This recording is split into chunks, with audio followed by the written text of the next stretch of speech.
Hello out there. I am going to redo this webinar because I'm not sure if it recorded, and I want to make sure that you get that information. So again, this is building relationships for fundraising success. My name is Sabrina Walker Hernandez. I am I have 25 years of nonprofit experience. I studied political science and public administration. I obtained a nonprofit management certification from Harvard Business School. For the last 25 years, I have worked in nonprofit industry in direct services, operation, and executive leadership. I retired in 2018 as the CEO of the Boys and Girls Club in Edinburgh. I started off with a relatively small organization and grew the budget from $750,000 to $2.5 million in the third poorest county in the United States along the Texas-Mexico border. So, and I will say that building relationships was ultimately a great part of my success. So our objective here today is to understand and be able to apply tips for successful cultivation, understand the top 6 ways to cultivate donors, understand the benefits of relationship building, and gain cultivation planning tools. So donor cultivation. Cultivation is everything that happens between the time you identify a person as a prospect for your organization until the time you make the first ask. So it's all that courting in between the two, identifying and making the ask. So the number one goal of cultivation is to build relationships. And that's very critical in building relationships. The CEO and the board of directors should be in the relationship building business. Building relationships is the key to fundraising success. It is where the real money is at. The goal of your fundraising efforts should be to identify people who might want to donate to your organization if they knew more about it, and then to develop a relationship with them through cultivation activities. Don't wait. Start now. Building trust takes time. So if you haven't started the cultivation or building relationship process, don't wait. Why wait? Start now. Because you know what? It's going to take time. And what you're doing in building that relationship is you're building trust. And all of it is going to take time. So let's move on. So the first step, you say, okay, I'm in, count me in. What do I need to do? So the first step is find your donors. So how are you going to do that? You're going to start with those in your sphere of influence. And what that means is you as an individual and each of your board members have a group of people that they know. And so you put yourself in the center, and then you have out branches, and you're going to talk about your board of directors have connections. You're going to talk about friends of your current donors, alumni of your program, past team captains, board members, fundraisers, and sponsors in your database, volunteers in your database who work for a company that could be a great sponsor, community leaders with connections to your cause, social club members. These are the people that are already connected to your organization and should be willing to hear about what you do and the impact that your nonprofit is making. Once you've touched a base with this tier of connections, your circle of influence would continue to expand. So it's a great exercise that you can do with your board of directors. And I will email a document out that you can use. I will put it in as a drip document that you can access via this webinar. And it's quick exercise. And basically, like I said, is you in the center. And then you're going to have offshoots, and your board is going to say, okay, who's my family members? Who's my doctor? What social clubs am I in? And you're going to have people that branch off from those. So it's very important that you get your board members involved in this because a lot of people are vying for potential donors' attention, and your board members can kind of cut through that clutter. There are a lot of board members that says, I can't fundraise. And I say that is such an untrue statement because board members can serve as door openers to relationships. They can lend that legitimacy to that relationship. So if I'm a board member and I say I can't fundraise, I think you're misspeaking, because what you can do is you can introduce our organization to people that you know, and then we can start building that relationship. You see, we're not asking for money, we're building that relationship. You're allowing us to cut through the clutter of everybody else, and you're lending us instant credibility. And this is going to kickstart a great relationship in the best way possible. So I'll go back. If you don't have a formal database, you can start with Excel. But I encourage you to invest in donor tracking software. You can go on TechSoup, TechSoup.com, and you can invest in Boomerang at a discounted rate. TechSoup is extremely discounted, and it is for nonprofits. So I would encourage you to look into that. And then if you need to grow your database, events and networking, that's the way to go. So please get out there. As a CEO of a nonprofit organization, you really cannot grow your database if you're not out there. So let's talk about, we talked about the first steps. I apologize if that PowerPoint wasn't up. Now let's talk about the second step. The second step, you must begin the donor cultivation process. So what does that look like? I can tell you what it doesn't look like. It is not jumping straight in and asking and doing the ask. Do not ask for money on the first date. I always compare it to dating, building relationships with prospective donors to dating. And you will not go on your first date and ask someone to marry you. First of all, they're going to think you crazy. So don't do that to your donors as well. You have to go through a courting process. It's a step that cannot be skipped. You have to go through the courting process. Why? Because it lays the foundation for the ask. It's a gateway for building a relationship with your prospect, communicating with them, and ultimately moving them towards the ask. You're going to focus more on the relationship than the transaction. Whatever you do, don't just wait and send a end of the year solicitation. I know it's very tempting. We're in December 31st closes the tax year. But please, whatever you do, don't let that be their first time that they've ever heard from you, is when you're asking them for money. If done right, relationship building leads to ingredients for successful fundraising. And what are those ingredients? You need trust, passion, stewardship, involvement, knowledge, engagement. And so I'm going to tell you the top 6 ways to cultivate donors. So number 1, meetings. Meetings still, face-to-face meetings still reign king. Okay, so you cannot get past those meetings.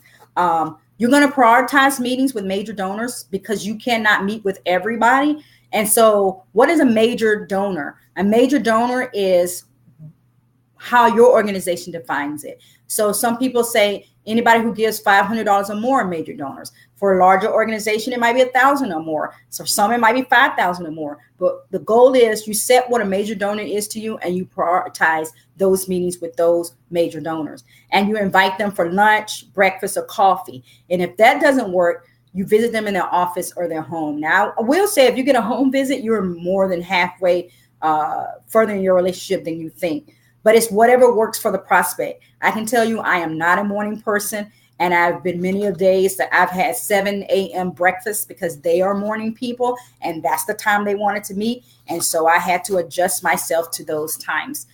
So you just keep that in mind.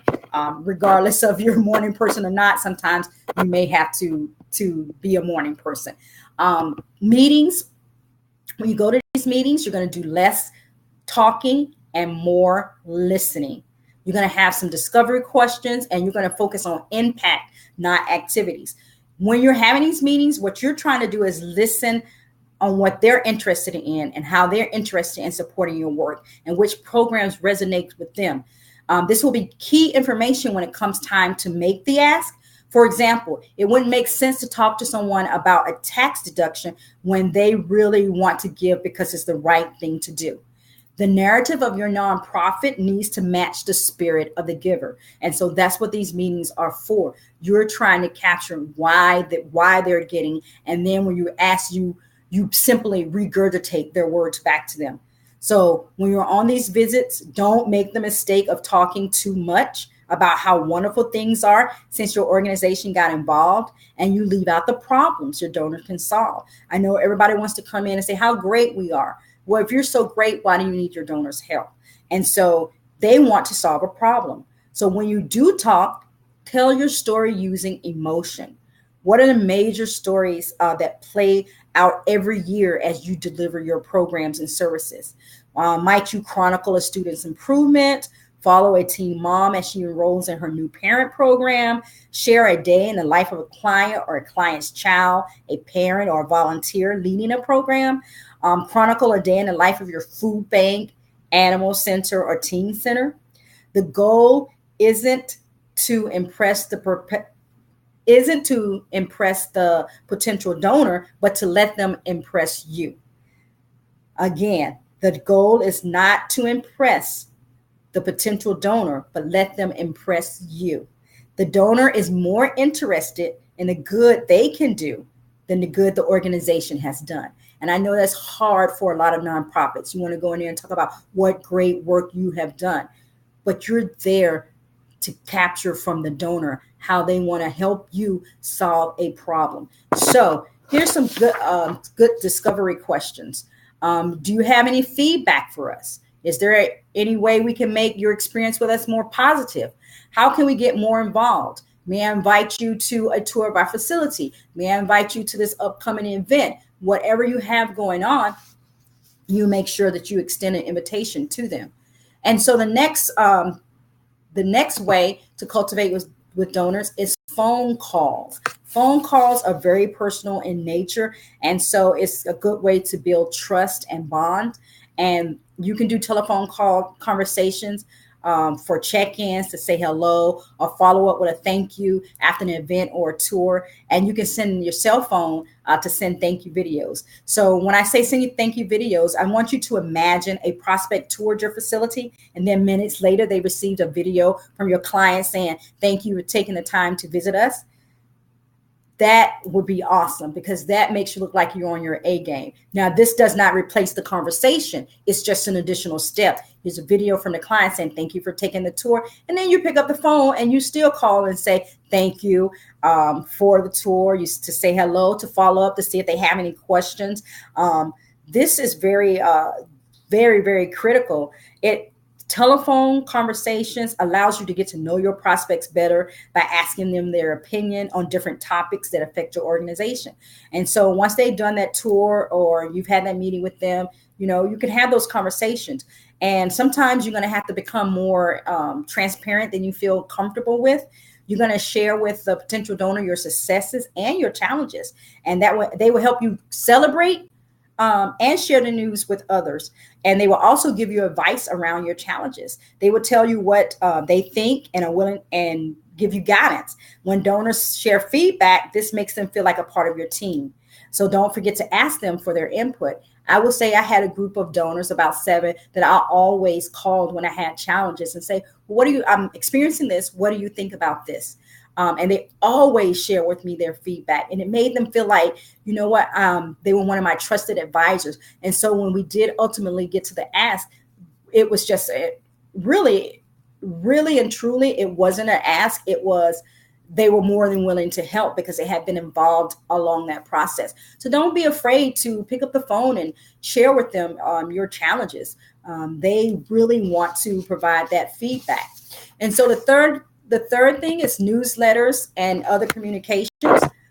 You should include your prospect on your email contact list and share with them your e-newsletter. And then you're going to supplement that with copies of your print newsletter, your mid-year report, your annual report, and postcards. So I will say a mid-year report is something that I did. It was 6 months into the calendar year or 6 months into your fiscal year. You just send a letter with some pictures, and you say, this is what we've accomplished so far. Not we, this is what your dollars have helped us accomplish so far. And these are the goals for the next 6 months. So I will say that you should send your donors a short e-newsletter once a month, 3 to 4 articles, no more.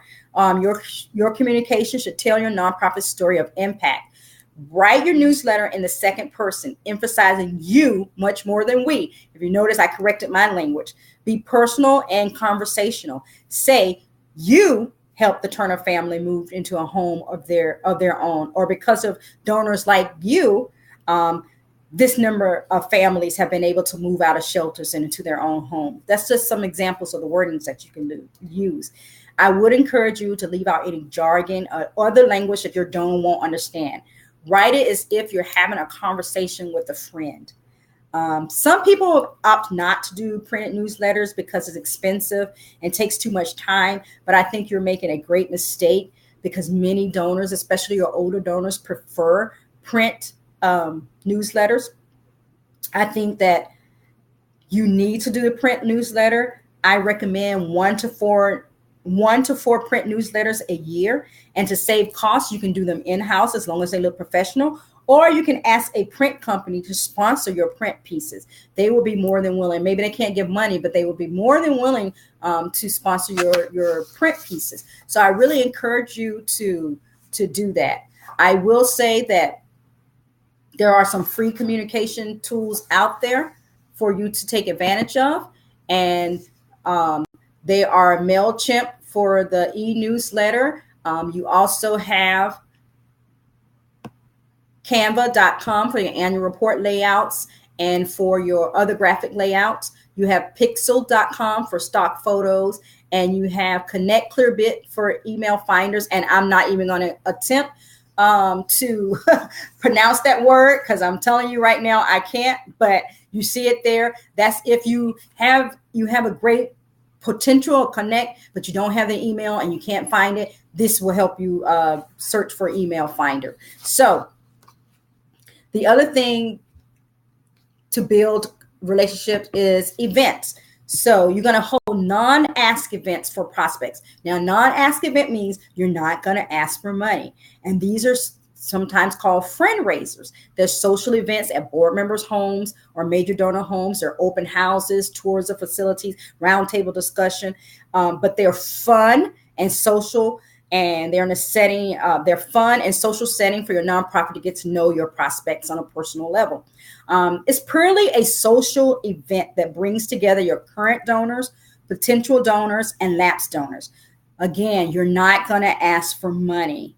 You can use this instead as an opportunity to engage in conversation about your prospects' interests. Again, you're trying to get to know them. You're trying to find out what their interests are. And along the way, you can sprinkle in tidbits about your nonprofit impact, but you're not going to be asking for money. These events are purely friend raisers. You're there to listen. If you choose to do an open house, get your board members involved. You need to have a good turnout. And in order to do that, you get your board involved. You're going to encourage board members to invite friends and other potential prospects. And the goal is to make everyone feel welcome. Your staff and board need to mingle with your guests and make them feel welcome. You may want to go over your organization's talking points and brush up on your elevator speech. Now, when I say elevator speech, that doesn't mean that you're just simply going to recite your mission statement. You're going to use language your attendees will understand. You must tell your nonprofit story. Now, if you don't have an elevator pitch, there's plenty of resources out there. You can search on Google.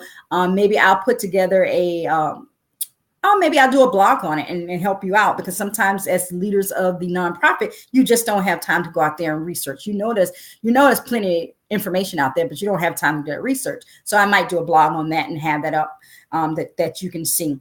But it's critical after these events that you don't forget to follow up. Anyone who has taken the time out of his or her busy schedule to attend your events need to be thanked.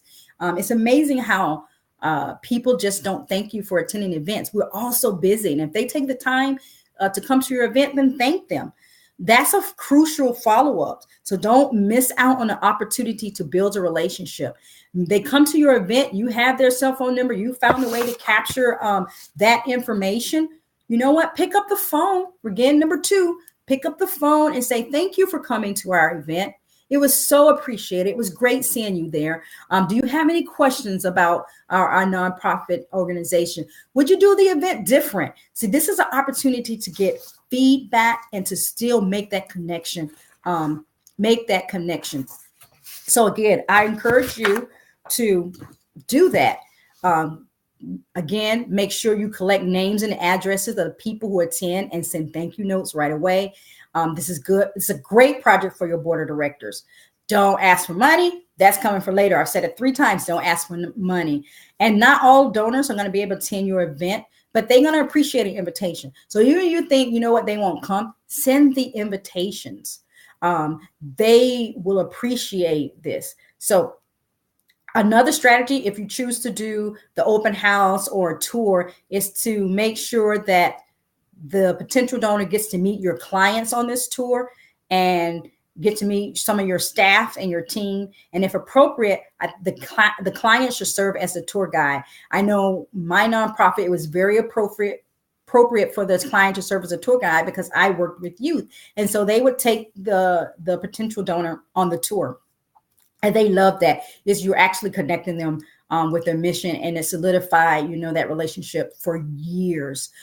So I will say this, please, when you're doing events, make sure you capture and make sure you follow up.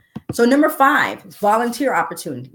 Getting a prospect donor to volunteer at your nonprofit can often help them move closer to making a financial investment in your mission. So how do you do that? That is very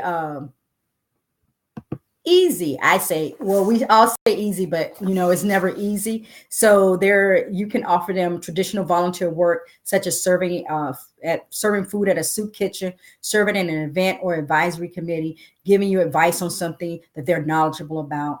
One of the most powerful prospect volunteer opportunities involve getting them in front of their clients. So if you're a youth development organization, you can have a prospect serve as a guest panelist, giving advice to kids. Or if you're a career development organization, you can have a prospect offer career advice to your clients. This will make the prospect feel an emotional connection to the work. If you can do that, you're well on your way to developing that great relationship, that long-term relationship for the support of your mission. I will say, be creative ways for potential donors to give their time and talent. These opportunities should be meaningful and fulfilling for the donors, but also help the organization. And so put a little thought into how you're going to connect when you do volunteer opportunities. The other way that you can get them involved in a final way is surveys. So surveys are valuable tools to learn how your prospects feel. You can ask them a lot of questions. You can ask them about your community image. You can ask them about your events. You can ask them about that volunteer opportunity that they were invited to. You can ask them about the quality of the communication. So their feedback is paramount. Surveys allow you to ask specific questions about aspects of your nonprofit, and even better, they allow prospects the space to answer questions anonymously. Sometimes it's better to have them answer it anonymously. You use surveys to scale issues of importance.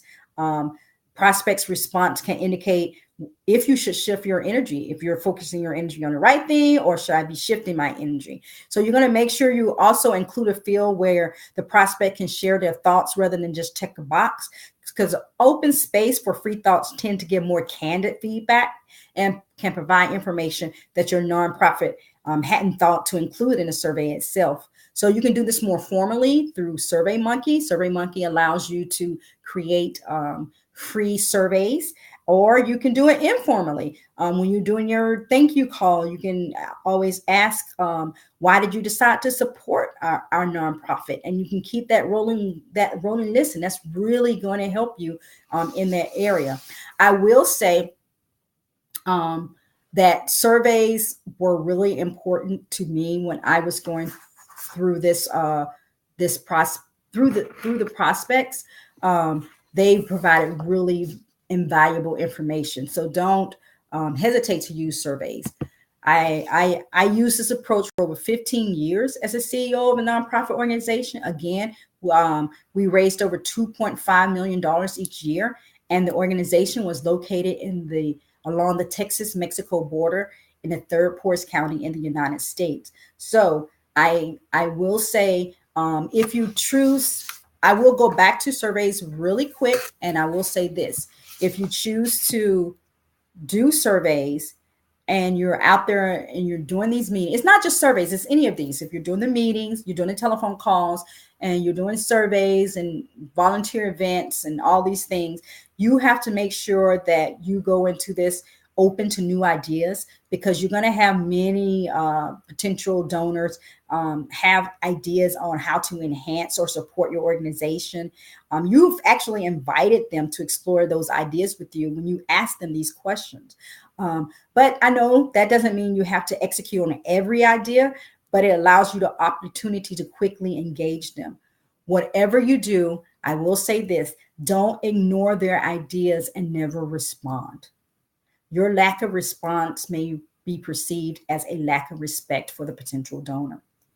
A response, even if it's to say, this may not work for our organization, and here's the reason why, show that you care and have spent time thinking about what it was that they wanted to contribute. So you will get feedback through all of these avenues of cultivation: meetings, telephone calls, events, communication, print and newsletters. People will share their opinions with you. So you make sure that you're respectful and that you respond, even if it's to say, you know what, this will not work for us, and this is why. So I did wanted to make sure that I included that. So thank you for attending my webinar. And I also like to say, if you're interested in going deeper in the conversation with me, I am more than willing to do that. You can reach out at supportingworldhope.as.me, and we can jump on a 30-minute call, and we can discuss how to get started with cultivation, strategies for building relationships, and networking myths. Networking is very important when you're starting to build relationships. So I'm going to pause for a moment, see if anyone has any questions. And if you don't, I will say thank you and encourage you to follow me on social media, on Facebook, LinkedIn, and YouTube. My handle is at Supporting World Hope. And on Instagram, I'm at _nonprofit expert. You can also, don't have to remember any of this. If you just remember my website, www.supportingworldhope.com, that will take you to all of these things, and it'll take you to my blog, where I actually have focused my last 20 plus blogs on relationships, building relationships for fundraising. I think that building relationships is key, and I really encourage you to really focus in on relationships. It's what I think made my success as a CEO in a nonprofit organization. So I encourage you to go and read my blog. I will say that I will be having my next webinar on January the 8th, and we're going to be looking at nonprofit strategic planning for nonprofits. So I encourage you to join in on that. And with that, I will say thank you, and thank you so much for your time.